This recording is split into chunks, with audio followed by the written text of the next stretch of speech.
Hello students, in this video we are going to study about importance of Indian Ocean. So as we know that Indian Ocean is the third largest ocean in the world, and we get lots of resources from Indian Ocean. So there are so many minerals and resources which we obtain from it. So because of that, it is very much important through an economic aspect also to India. So let us study about it.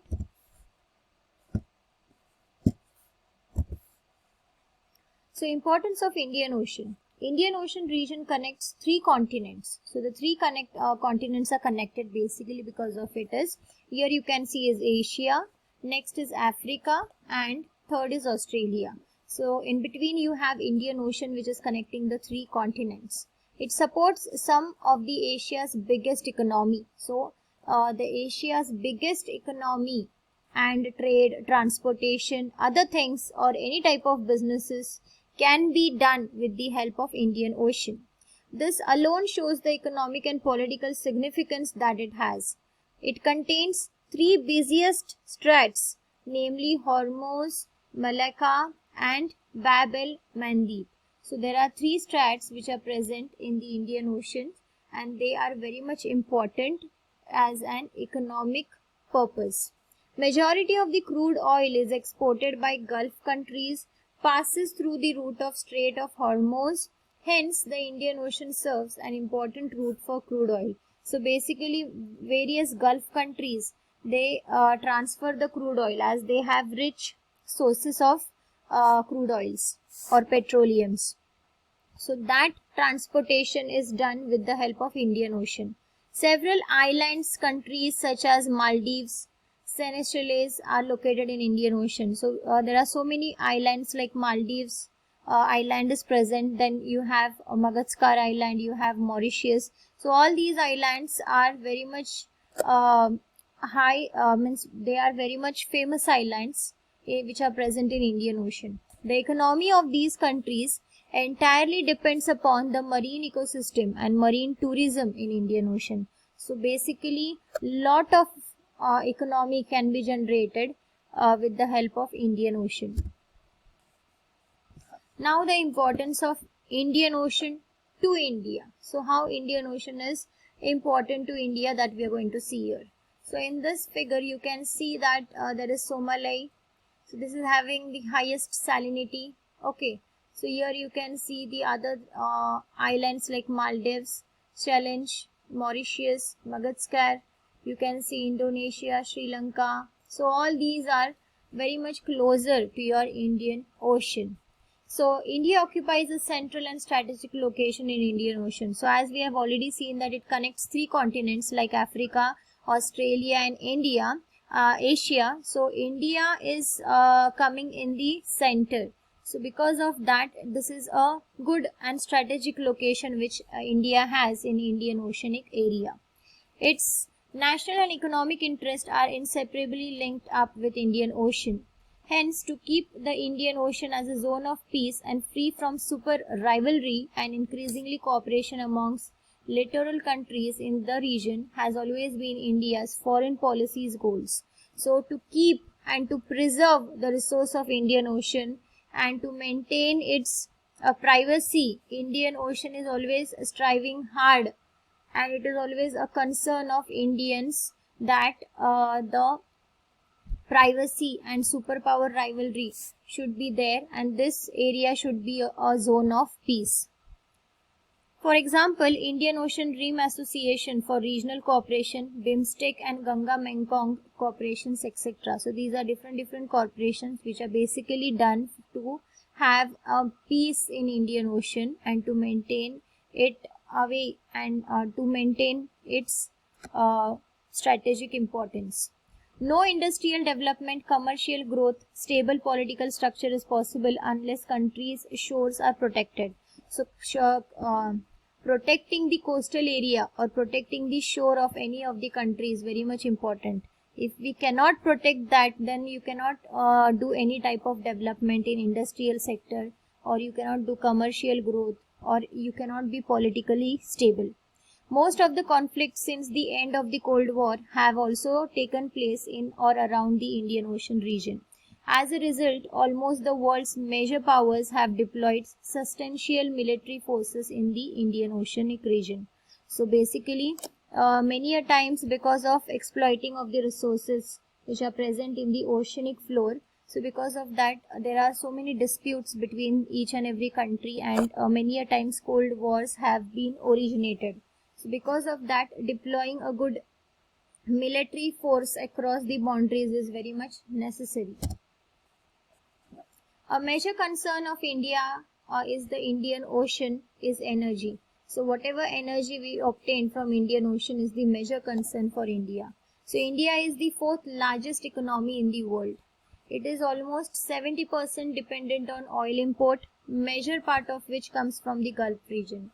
The Indian Ocean provides major sea routes connecting the Middle East, Africa, East Asia with Europe and Americas. So you know that the Indian Ocean is helping us to connect with the different continents, and because of that we can do a lot of trade and transportation with the help of Indian Ocean.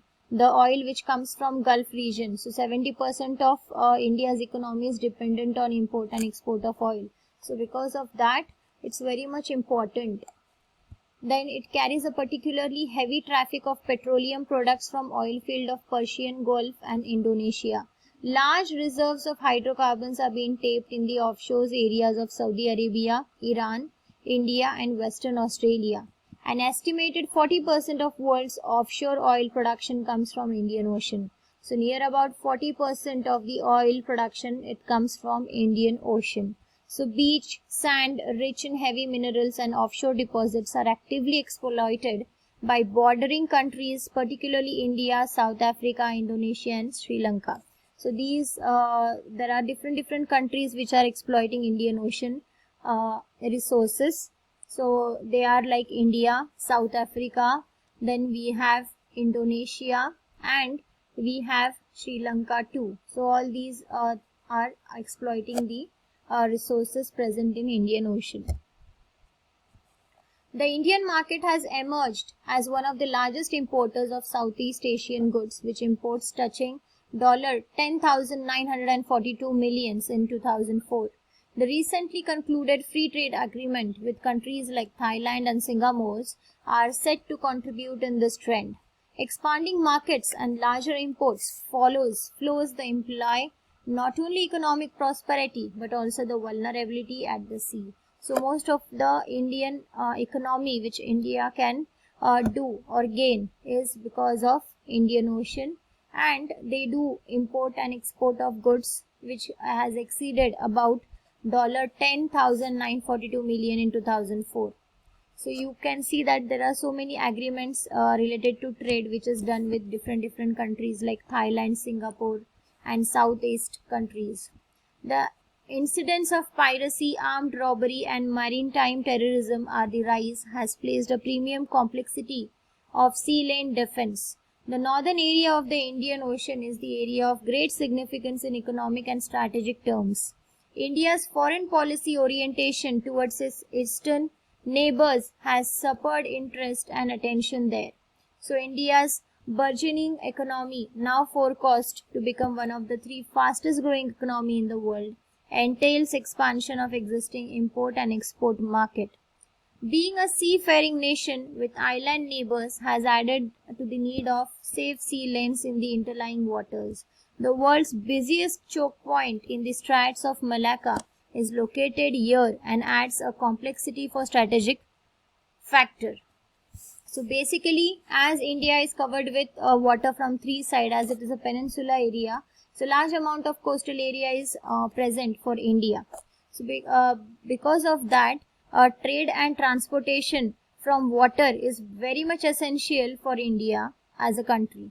So because of that, there is lot of incidents like there is armed robbery or there is piracy which we can see at the oceanic floor. So because of that, there is a complexity which is created, and so we require a good military and defense at the sea lane.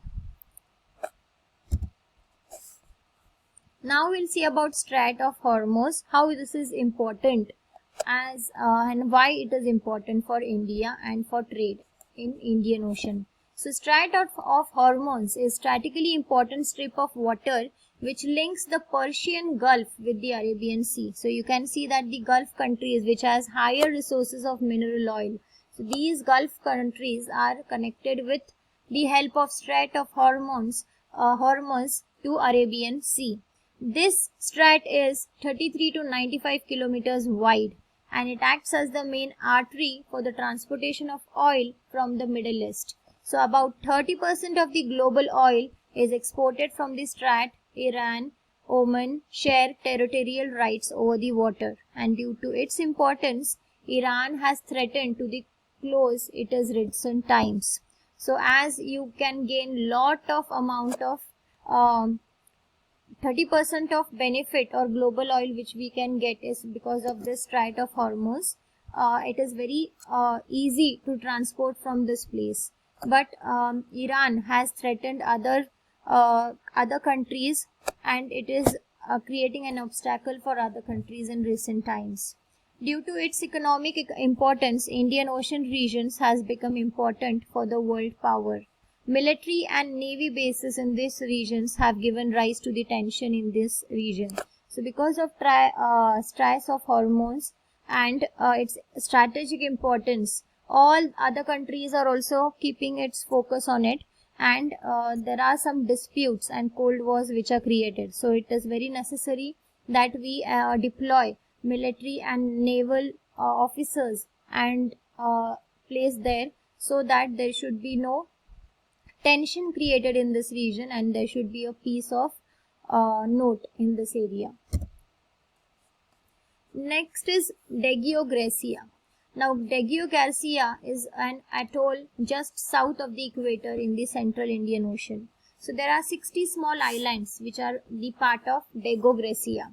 It was first discovered by European named by a Portuguese. So it was first discovered by Europeans, but the name Degio Garcia is given by a Portuguese.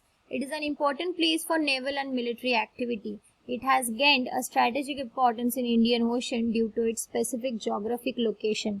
So at a single point, if you have more than 60 islands, then because of these property, this place Degio Garcia has got its own strategic importance in Indian Ocean. Next is abyssal plains. Now we have already studied abyssal plains, but abyssal plains are rich in what? Abyssal plains are basically rich in polymetallic nodules, okay, which has the sources like nickel, copper, manganese and cobalt, okay. So all these are the resources which are present in the abyssal plains of Indian Ocean. So India has allotted an area of 2 million of square kilometers for research and excavation of polymetallic nodules by international seabird authorities in the Indian Ocean. So India has got an authority that it can extract some of these nodules and minerals from Indian Ocean. So that authority to India is given by international seabed authorized people. So this was all about this importance of Indian Ocean, how Indian Ocean is important to India, and what are the things which we obtain from India. We have already studied, we have also studied about Degio Garcia, Strait of Hormuz, and we have seen about the abyssal plain and the minerals present in it. So this was all about the chapter. You can study all the chapters on this channel. So do comment in the comment section. Thank you for watching. Do subscribe the channel.